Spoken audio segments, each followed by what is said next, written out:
Victoria, welcome to the Motivate Collective podcast. How are you doing? Thank you so much for having me. I really appreciate sharing space with you. Definitely. Let's start with explaining to everybody what exactly you do. So, I'm a somatic and mindfulness coach. I'm the co founder of Healing Arts Center, which is based on the different healing modalities that supported my business partner, Mark, while he was transitioning out of the military. He served for 25 years. He's a special operator. And so we brought together all the different types of holistic healing modalities that supported him during his military retirement. Amazing. What did you find was the benefit of bringing in these modalities for people who have had that professional experience? So I find that a lot of times people who are looking for support, additional support, holistic therapies, or they're just looking for a different way of dealing with their stress, we're kind of led down to this one path.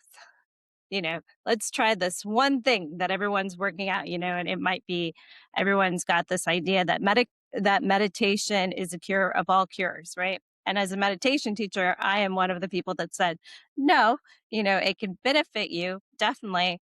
But there are definitely different things that we can blend in. And what I love about the special operator community is that they get different types of holistic modalities to support them. And it's not this one path, one way.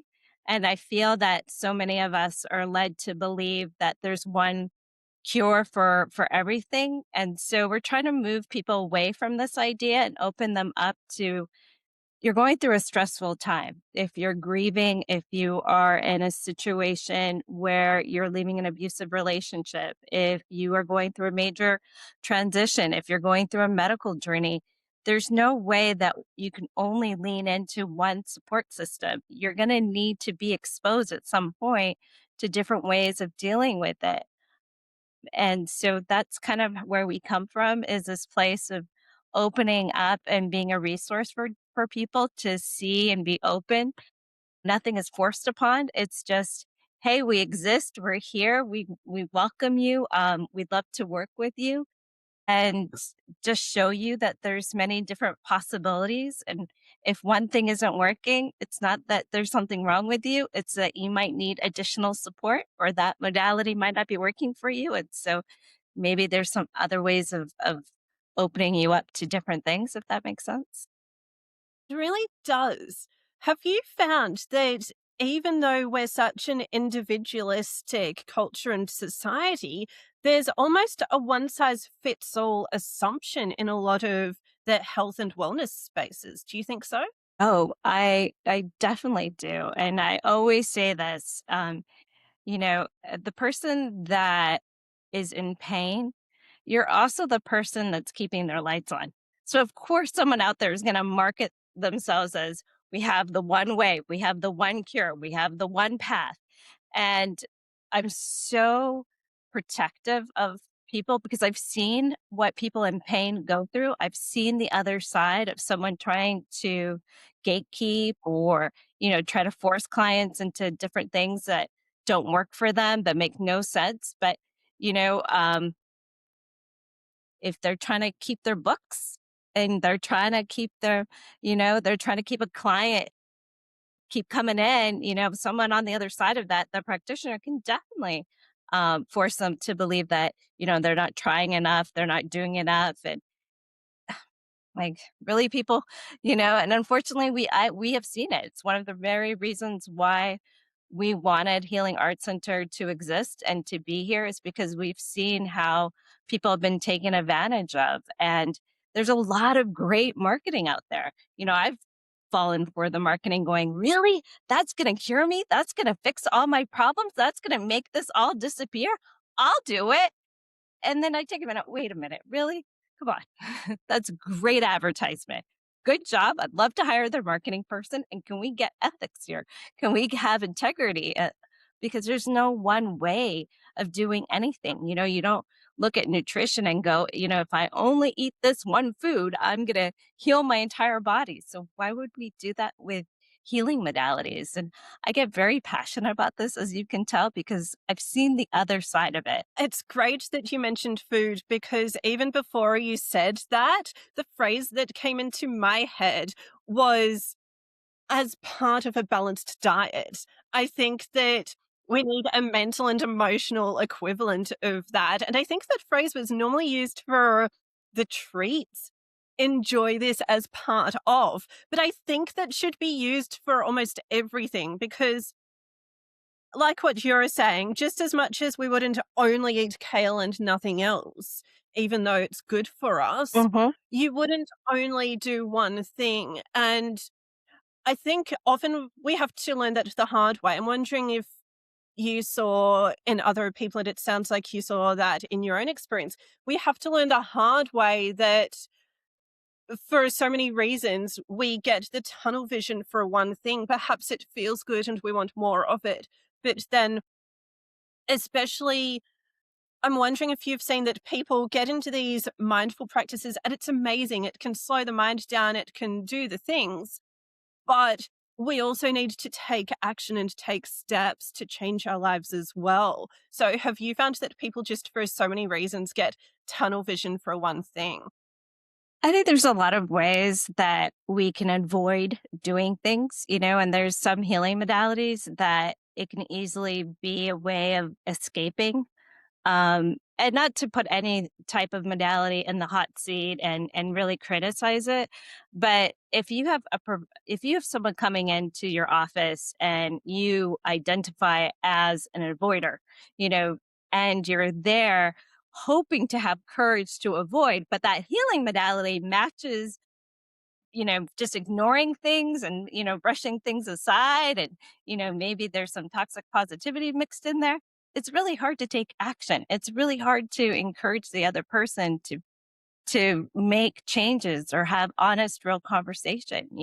I think meditation is wonderful and great, but if it doesn't include mindfulness, if it doesn't include honest self reflection, if it's about being mindful, or I'm sorry, being in a meditation state all the time, or kind of, escaping from what's really going on and having, being in universal life force energy, which is a wonderful feeling. All of those are wonderful things. But if that's all that we're promoting, that's dangerous to someone who used to use, if they had a childhood trauma where they would use their imagination to escape dealing with life. They're probably going to continue doing some form of that um, in their life, And so if someone's numbing out and now we can numb out by teaching them meditation, they're just finding a new way of avoiding conflict, avoiding hard conversations, avoiding making boundaries. And there's no real change in life if you're not willing to sit down with yourself and have an honest, hard conversation with why aren't things changing? Yes. I'm keen to ask how people can change their lives beyond just their mindsets because it sounds like we need the mindset and the action. But I'm wondering, how does your center explore all of those solutions or a variety? So here at Healing Arts Center, one of the things that we really do with people is sit down and have honest conversations, creating that. I know it's a buzzword, safe space, but really it's the client that decides if this is a safe space for them or not. But being able to sit down and having some self-reflective questions of, how are you creating emotional safety? How's your partner creating emotional safety? What does that mean? How are we identifying that? And just really getting down into the depths of what is going on with people. But also, one of the things that we do is we really look at the threat response in people.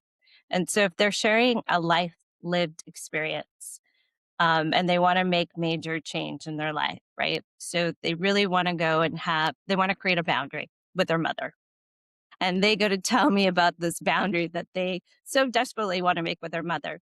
And as they're talking about it, the heart rate's going up, they're getting fidgety, their breath is getting shallow, everything in their body is saying, stop, right? Everything in their body is indicating, oh, their mind is already creating that narrative images of their mother being cruel and what is the dark consequence of this action, right? So everything in their body is saying, no, no, don't do this, don't do this. As much as they want to, everything in their body is responding to high stress, right?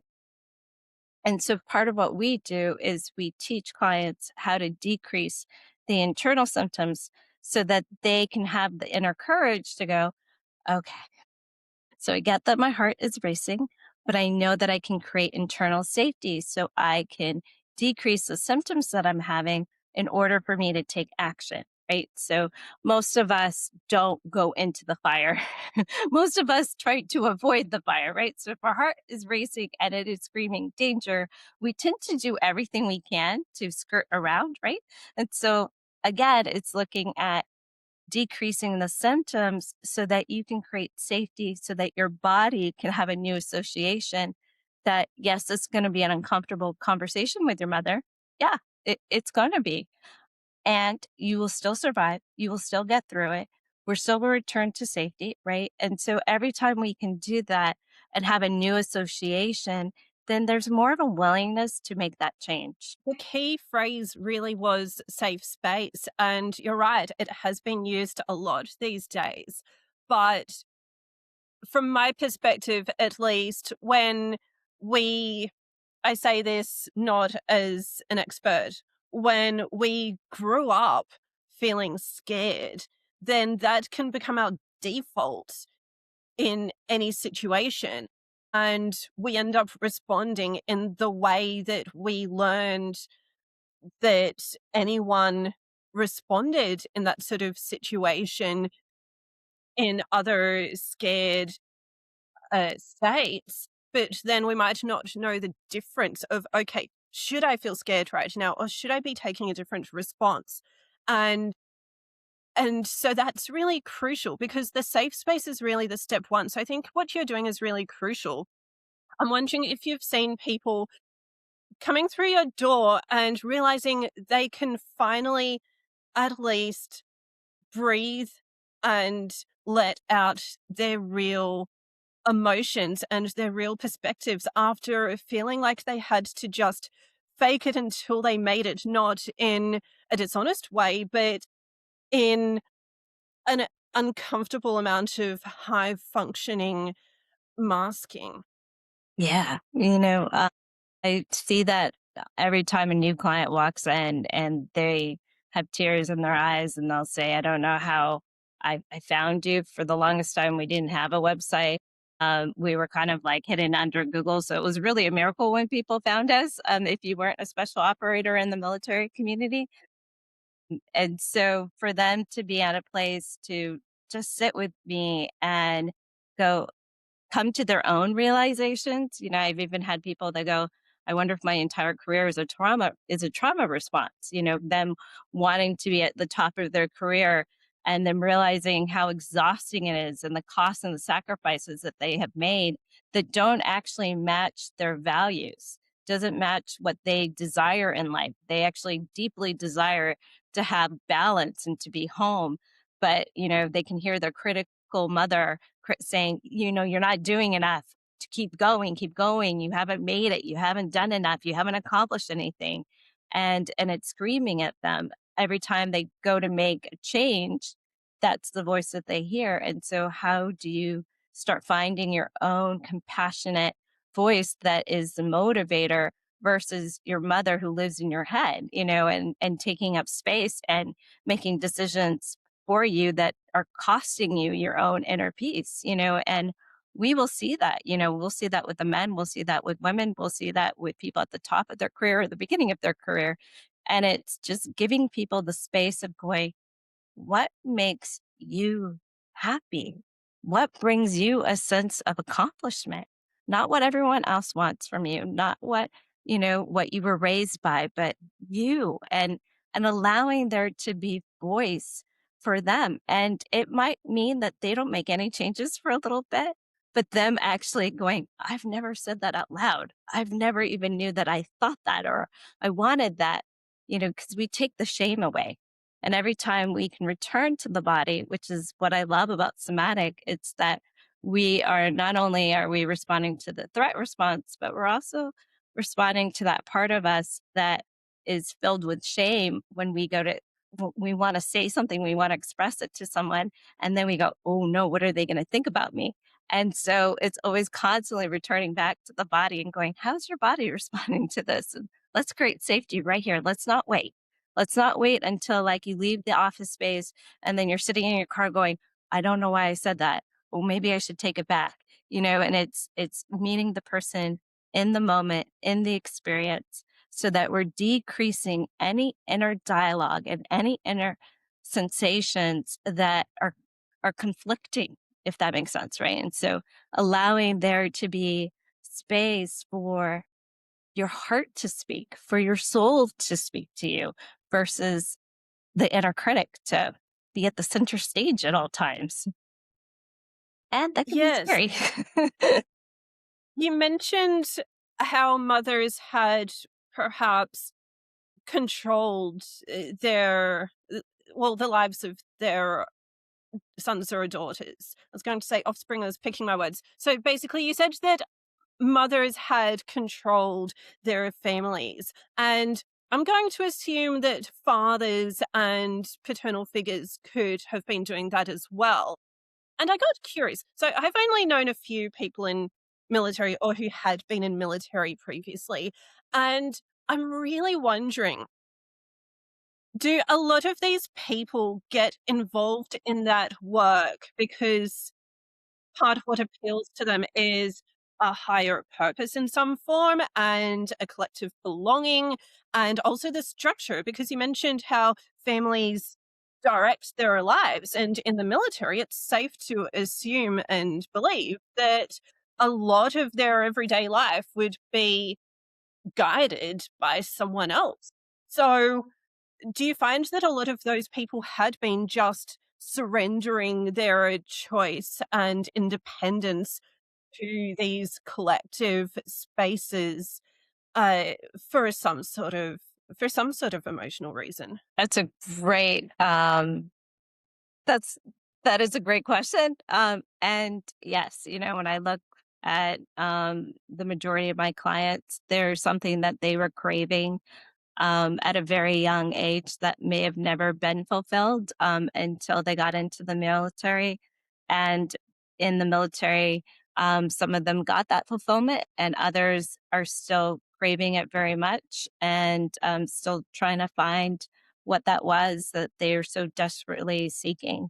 And it's a very complicated world. I think when you're 18 and you're joining the military, and it changes your life, it changes your family dynamic. If you later decide to get married and have kids and the whole nine yards, um, it's I'm trying to keep some of my information private, so I'm struggling to answer that question because it is a complicated, complex question. But we do see a lot of um, military, both women and men, who were just struggling as young people, trying to get love from their family and may have not gotten that, and so they were seeking the brotherhood, they were seeking the sisterhood that often happens in the military, not always, but there is this idea that it provides for that type of relationships, and it can be very complicated when you don't get that and you're still seeking it at 40 some years of age and you're still trying to figure out where you belong in the world and how you belong. Yes, some of us spend our whole lives trying to figure out where we fit. And to really keep it general, and we're not delving into any one individual's life here, the way I described it in another episode is that it's the Kool-Aid. The more I have, so I've told a few people that I grew up in a suburban religious area, and I haven't known the military as much as you would have heard about that space. But between that and even some people drink the spiritual Kool-Aid, not in some sort of cultish way, but it's just, I will have my tribe higher purpose and sanity and peace and everything if I just go to one specific form of modality. Whether it's that, whether it's this career is going to give me purpose, ikigai, everything, whatever it might be, I wonder if there's a way for us to find the support that we need without putting too much faith in, pardon the phrase, one Kool-Aid. Right? I love that. I love that. And I think we're all healing, and sometimes I love that word, and sometimes I'm like, that's the most vague word because as long as we're living, there's always a part of us that's healing, and then as part of us is healing, gosh, that's a lot of pressure because we can go into this wanting it to be perfect. And for me, it's like, did you make that decision today that you wouldn't have made 3 months ago, 3 days ago, 3 weeks ago, because you are looking at yourself from that lens of self-compassion. You're taking care of yourself. And so there's when I look at what really healing is self-compassion part of your human experience that you are having on a day-to-day experience. And I think a lot of us are lacking it or giving it away to everybody else, but not returning it back to us. And so if there's space for self-compassion, if there's space for us to be more loving towards ourselves, you know, uh, you don't need me. You don't need another provider. You can learn how to do that step by step by yourself too. There is so much there. I appreciate how you are digging into all these deep questions and answers because the self compassion that just was a light bulb moment for me because I think that a lot of us, and that does derail from simply Kool-Aid, but I think so many of us will have compassion for anyone else before ourselves. Yeah. We can easily give it to our children, to our partners, to our boss, to whoever is standing at the corner of the street, and to be able to give that back to ourselves. And that includes our inner dialogue. That includes how we're thinking and perceiving ourselves, because the majority of us are walking around with this label of, God, I'm an idiot, or, I'm a fool, or, and we rarely talk about how intelligent we are, or how brave we are, or what great thing that we did today. It's so hard to look at ourselves from a lens of love, of self-love, and being able to, look at a mistake and not walk around with this huge label as if it's stitched on our forehead going, I made a mistake today. Yes, you may have made a mistake, and you will also learn from that mistake. You will grow from that mistake. It's not this forever thing that you've got to carry around like it's this trophy that weighs 3,000 pounds that you're carrying into every human experience. But so much of what we do is we're constantly having this circulating conversations with ourselves that is of our disapproval of ourselves, right? And so if we're constantly disapproving of ourselves, there's very little room for us to be even motivated to do something different because we've convinced ourselves before we even started, what's the point? I'm gonna screw it up, right? As opposed to going, well, what makes you think that, if you compile all your mistakes that you made, what did you learn? How did that help you improve? How did that make you a better human? Or how did that change that experience for you so that, that made you feel a certain way? Or, how did that change that dynamic in that relationship or whatever this is? How did that help?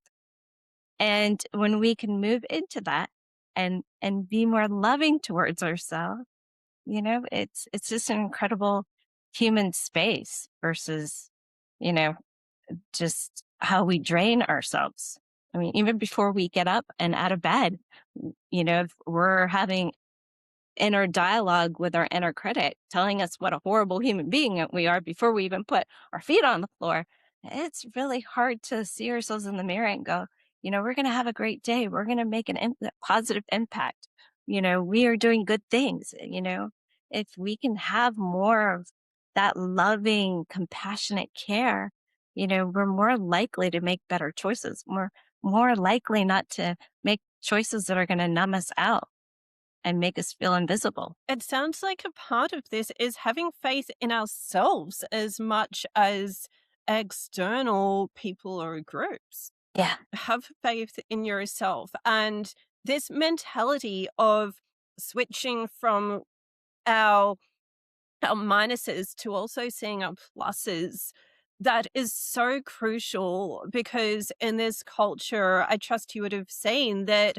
Firstly, most of us grew up with report cards in school and then workplaces where there was always a next benchmark. And of course, it's great to aim for excellence, but so many of us wondered if we were not enough.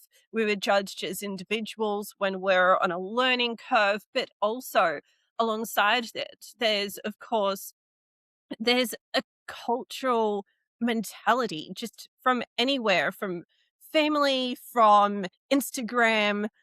I mean, who doesn't? Have you met anyone who hasn't got dragged into the mindset of this thing is on Instagram, whether it's happy family or buying a particular thing or a work success? I'm guessing we all do it at this point. Or have you seen some who get some freedom from it? Client who is 20, some very early in his 20s. And he is he's been off social media the day he realized he was just sitting there and comparing himself to people that he knew, people he didn't know, people that he had made up stories in his head because he barely knew them. And he was like, "What am I doing to myself?" And I was like, "Could I get this in recording?"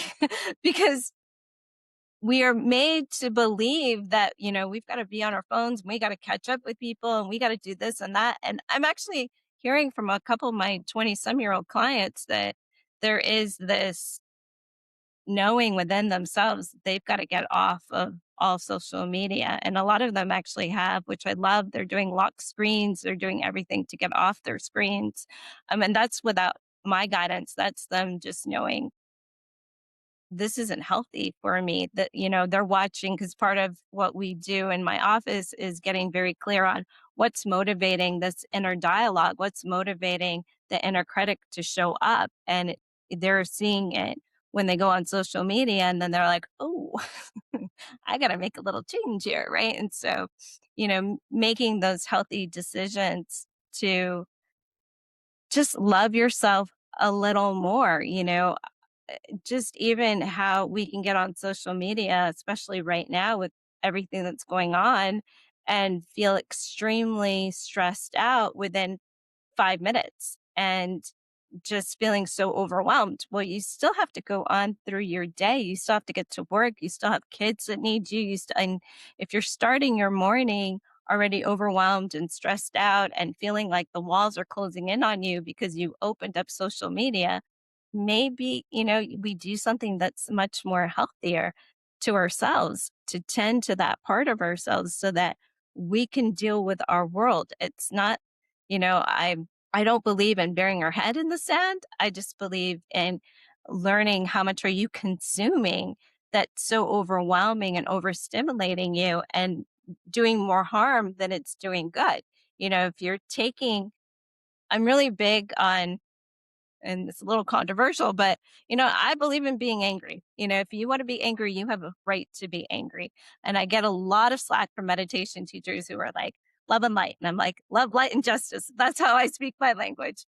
And for me, it's that, but what are you doing with your anger? Are we using our anger to destroy and be destructive? Or are we using our anger to fuel it with creative exploration, right? To do something that would be helpful, to do something that would bring more peace or more joy.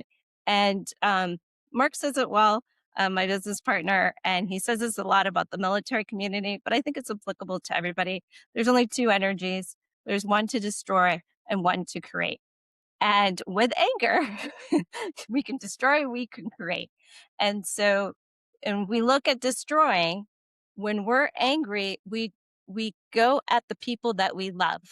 When we are so angry, we go at that one little, you know, we go towards our children or we go towards our partner and we're mean. We are short with them. Everything annoys us. We get frustrated, and if we can take a couple of minutes to go, okay, so what can I do to bring myself back to a place of centered peace, right? And bring myself into that place so that I can deal with the people in front of me and we're not just bleeding out with our anger. I think that is extremely important. And so if you're getting up in the morning and you notice that you're overstimulating yourself with anger, the next person you might see if you're a mother or father is going to be probably your kids. And they're not the reason why you got overstimulated. But if they're loud and they're annoying, you're going to be short with them. Why? Because you already overstimulated yourself. Right. So being able to bring yourself back to some place of calm does help. And I still believe that anger has a place. We just have to find ways to use it that are useful. I think there's a blurred line between the two, the destroying and the creating, because sometimes we can just feel overwhelmed or stressed. And w- at least in my experience, I'd be thinking, I want this to change, I want that to change. And that could overwhelm other people in a way that nudges them to switch off and it destroys a connection. Or they can say, yes, let's go for it. It can go in either direction. So I'm definitely curious. I'll flag the question of whether you think it can be one extreme or the other, and also somewhere in the middle. But also, I'm so curious about more suggestions of how the anger can positively, constructively fuel us. I can tell you, even though I don't want to identify as religious or not religious in this moment, but I grew up hearing about a story about someone who turned tables in a temple. It didn't hurt anyone, it was just asking questions. And frankly, it wasn't someone happily just going along with what everybody else was doing. And yet, especially for me as a female, I was expected to shut up, not ask questions basically everywhere in the world. And you'd have seen other people in that situation as well, where they're expected to just never ask questions. So I'm really curious to know, how do you think we can these days channel our emotions to improve our lives and also the world? That's a great question. So one of the things that we do here at Healing Arts Center is using grief and anger to tell our stories through art, tell our stories through writing, poetry, getting in touch with it through a creative lens. And so when we can do that, when we can allow there to be creative space, which I find to be important and helpful, it can just give us a place to go, okay, so I've taken all this anger, I've put it on a canvas. Okay, now I'm ready to go strategize in a different way that's healthy for me, right? So um, of course, it's situational, whatever is creating that anger and whatever it is that you need to get it out of your body and out of yourself. We just have a tendency, or at least this is what I find, a lot of people have a tendency to either be ashamed of their anger, as you said, women really have been taught, like, we're not allowed to be angry. We we can't go there. We've got to be poised and graceful and all of this. And it's like, and then, what happens is women become volcanoes because they buried it and they buried it and they quietened it down and they, oh no, I don't want to upset anybody. I'm gonna just, I'm gonna figure out a different way of handling this situation, right? Because many of us weren't taught that anger is safe. It's a safe emotion. It's a real emotion, right? But we've seen what happens when we're explosive, and we've seen what happens when we bury it, and what happens when we can meet it in between, so we don't get to that explosive place because we've done something with our energy to express it, right? And so I'm big on like, a lot of people don't like this idea because they think when they hear it that I'm trying to silence them, but screaming in the shower while the water is running down your spine, it's very self-soothing. So it's not that you're screaming to silence your scream, you're just you're giving the space to scream while water is running down your back. You can do it in the rain if you want. You can do it like any which way you want to do this. But it's just so self-soothing. So when clients look at me like I've never screamed before. Why are you telling me to scream in the shower? It's because the water just helps to create a space for you to self-soothe. So even giving yourself a place to, if you've never let your anger out, and I've met clients, I've met women from all different ages, all different groups of like, oh no, like if I got upset, I would get in trouble. Like there was a huge consequence to, maybe the belt would come out or some other form of cruel punishment. And so being angry was just not allowed. And anger and sadness, they go together.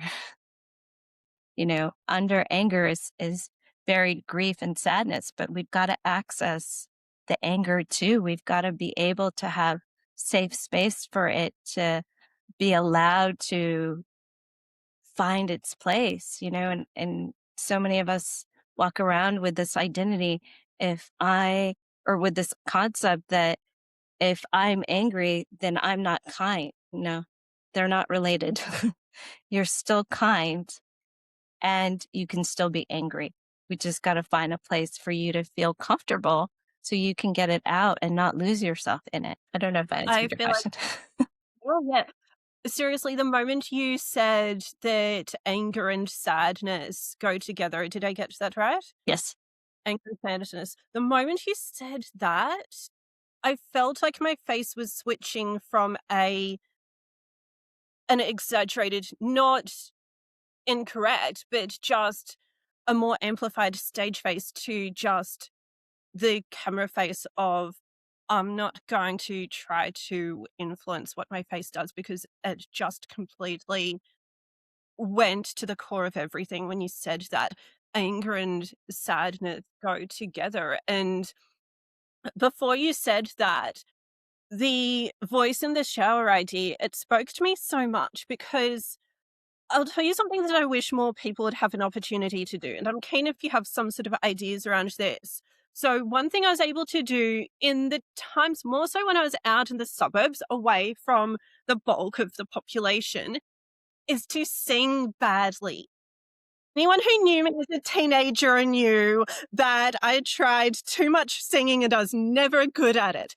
But I'm happy to say that in a recording because there's something therapeutic about away from the wider world, singing badly in a space where it doesn't matter. And I wish there was a space beyond karaoke, something different than that, where people can just let their voices out. I mean, I've found that generally presenting a speech has been freeing in some way. Doing a podcast like this, we're both just letting the conversation flow, and every single conversation is therapeutic for the people talking and the listeners. But I would love to just put rooms around the world where people can just sing badly and enjoy it without having to follow a teleprompter for Blue Dabba Dye or Britney, whoever else. What do you think? I love that. Strangely enough, I'm talented in so many ways. Singing has never been my thing, but it is something that as a child that I would turn to for comfort. Whenever I was scared, whenever I was terrified, I'd always sing. Um, and I love, having that space to, let's just be like little kids again. Little kids, they don't care if they can sing or not. They don't care if the words aren't great. They don't care if they pronounce it right or wrong. They're just finding that creative space to be like, I have a voice. I'm taking up space and they don't ask for permission, right? And so I love that you even, that you shared that. Recently I had this tiny little procedure done. And I knew going into it that it was going to be, before I would get relief, I was going to go through pain, and my pain scale was a 10. I looked at the doctor going, I had a med free birth. How am I? I can't deal with this tiny little thing. Um, and to get through the experience, started singing in my head, and she was like, "Are you okay? You haven't screamed. You haven't like notified me that you're in pain. Are you good?" And I was like, "Yeah, I'm singing a song." And she was like, "Okay." When she ended the procedure, she was like, I've been doing this for 15 years. I've never heard anyone doing that." I'm like, "Yeah, well, I believe that you use your creative energy when you need it." And in that moment, I needed it. I needed to create song. I needed to get lost in the lyrics. I needed to get lost in the world of music because it was the very thing that was bringing me some sense of peace instead of being focused on, "You're hurting me." And she's like, "Wow, I think I'm going to pass that on to the next person," and I'm like, "Please do," because, when we can return to a sense of using our creative, we can either, in that situation, I could be like, I could use my creative energy to be like, what is she doing? Why is she doing this? And using all of that to narrate some horrible story, or I could tune into creating using that same amount of energy towards something that was going to bring me comfort and peace. And, I think we're all storytellers. It's just, what story are we telling ourselves? You said the one line that almost should be one of the taglines for this show, "We are all storytellers." I completely agree, and I have a feeling that I might have experienced what you experienced, which is, I'm going to guess that the mind really directs creating, mentally creating, when we're actually generating music in our minds instead of just listening to something on Spotify. Now, I'm not a music therapist, but I feel like whenever we're making something, then it has to be a different chunk of the brain or more focus than just consuming. And You think so? it's also how our entire body is responding to that, right? And so if we're moving away from the tension and the stress, and I mean, when we're feeling stressed out, our shoulders are creeping up to our ears. When I look at someone and I ask them, where are you feeling stressed right now? They're like, "Oh, my neck and my back, and it all hurts," right? And when we can use our creative energy to create a sense of inner peace and inner calm, our body is responding to that and going, I can let go. And if we think about it, we spend so much time in our head.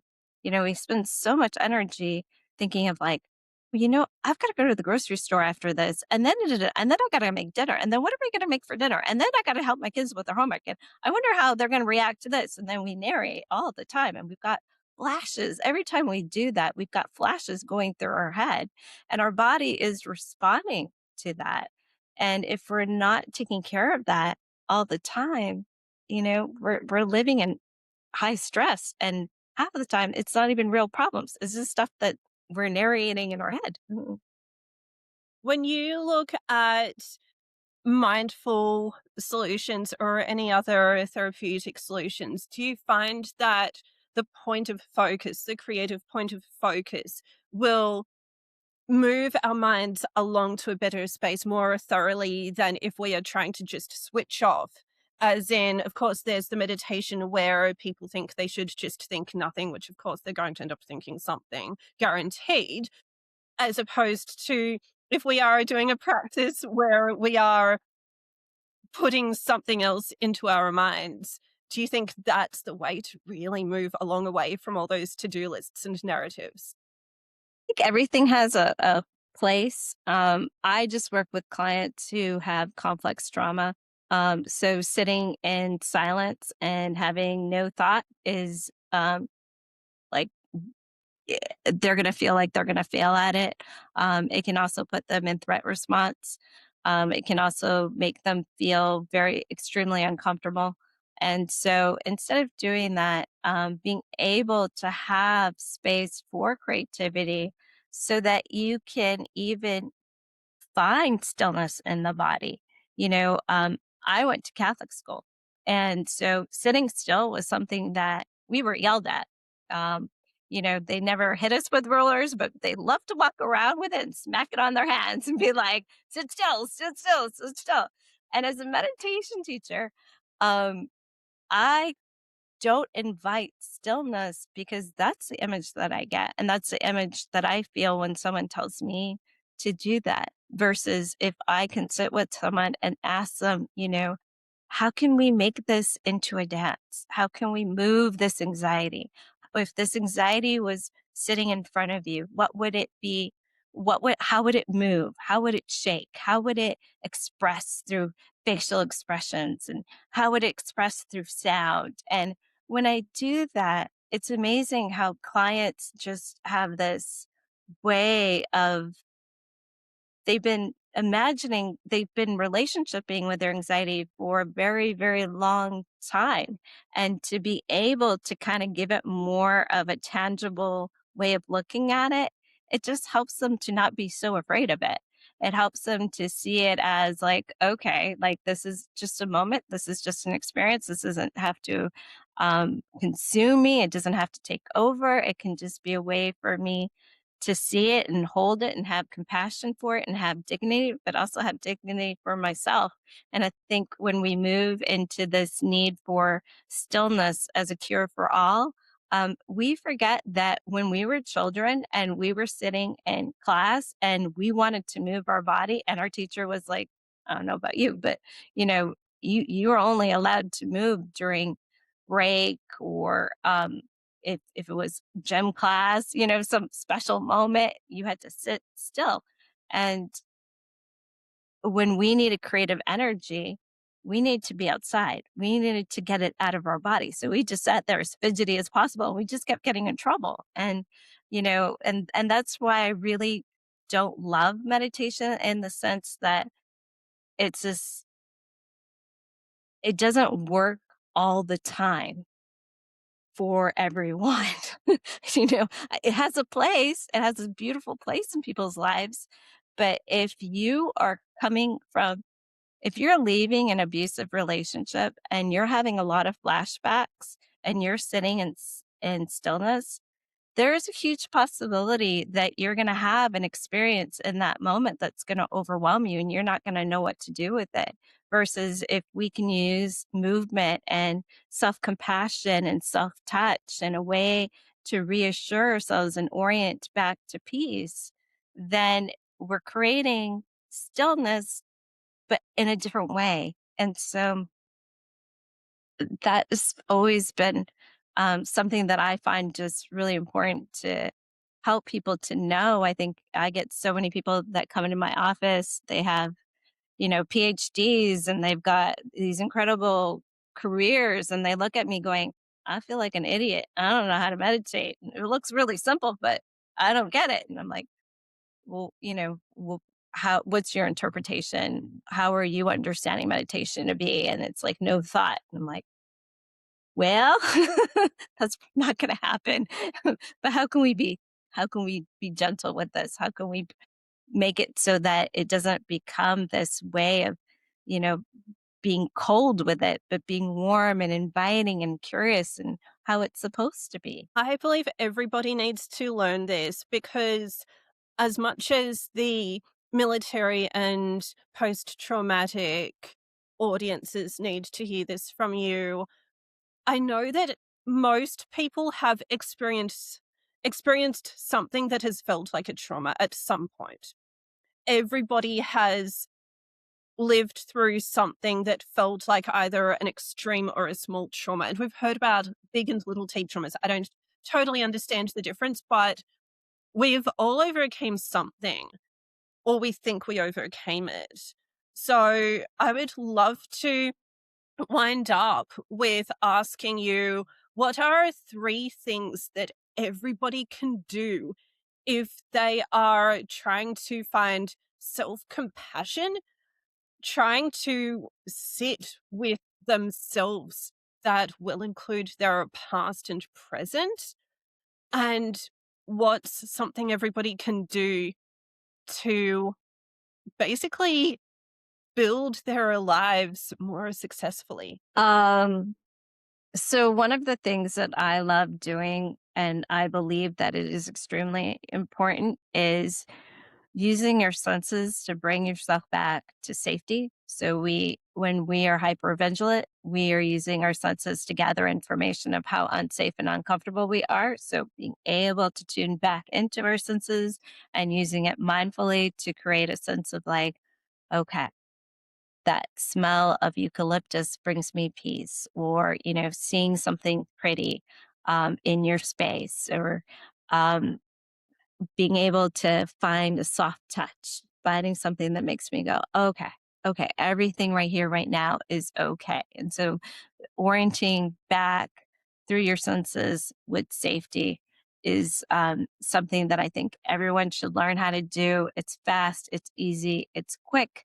It's not something you have to purchase. You're doing it in your space at this given time.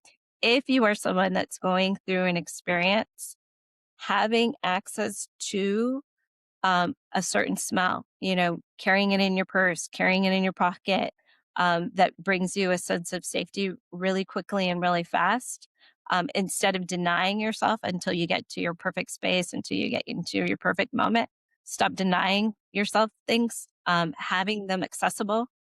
So if you are someone that um, tends to um, disassociate really fast and really like that's your default, you tend to disassociate, even carrying something cold, like a stone that's cold and maybe it has a little sharp edges so you can play with it in your pocket, and just having access to it so that you can go, okay, I can come back, I can come back, and giving it a job, right? So associating that if you touch that stone, you're going to take 3 deep breaths and come back into your body, or, press your feet onto the ground or however, but giving it a job is how I say it, that you have given it like, every time I touch this, I know this is what I'm going to do to bring myself back into a centered place. Um, and I think just being able to I'm really big on not toxic positivity. I don't think that's helpful at all. I'm not really big on affirmations. I know people love them. I've used them in the past. It was a really great escape from reality for me. I know everyone else relationships with them differently, so that was just my experience. But telling yourself a truth, giving yourself some self compassionate touch while you're giving yourself a truth. Like, this too shall pass. I'm okay sitting in this space. I'm okay sitting in the space talking to you. Giving yourself some form of reality of, okay, I did breathing right now. I can feel my breath. What is true? What is real? And when we can give ourselves a little bit of self compassionate touch and we kind of trace our vagus nerve, that just helps us to ground really quickly, get back into our body and get more centered and allow our reptilian brain not to be as activated. And so being more in the prefrontal lobe where we can be more analytical, where we can be more in our strategy thinking, right? So just kind of moving into that space, and that helps. And really, when I look at anyone's success, it's, are you taking care of yourself in the moment? When there's stress in your body, are you ignoring it or are you attending to it? And it's not about these long ceremonies. It's not about creating these long rituals. It's not about having bubble baths and all the things. Those are all wonderful and great. It's being able to do it in the moment. Oh, okay, my heart rate is going up. What can I do to feel a little bit more comfortable in my space? And that can be as you putting your feet on the floor and really feeling your feet on the floor and taking a deep breath and feeling your feet on the floor and exhaling and relaxing, doing some progressive relaxation, going through your entire body and tensing the muscles up and then relaxing them because that lets your body know that you're right here, right now, you're safe. Orienting to your space, looking around, finding something pretty to look at, finding something that's 20 feet away, and just looking at it and going, okay, I'm okay right now.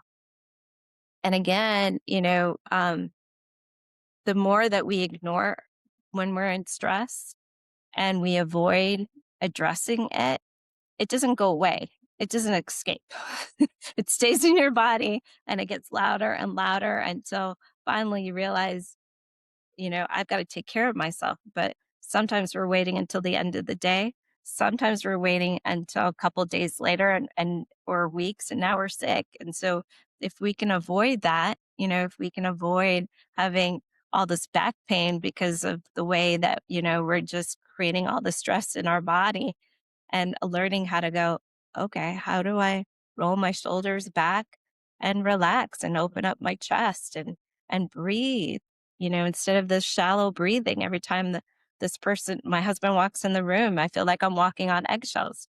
Well, can we change how we're breathing? Because, maybe your relationshiping better. Maybe you're going to therapy and things are actually changing. But if your body is still responding that there's still a problem, it's harder for you to recognize the reality. And that's really what I ask people to do is, if we can breathe differently and allow us to be in that place of orienting back into this moment, then we're not living through the lens of our past where maybe we made a mistake in our relationship.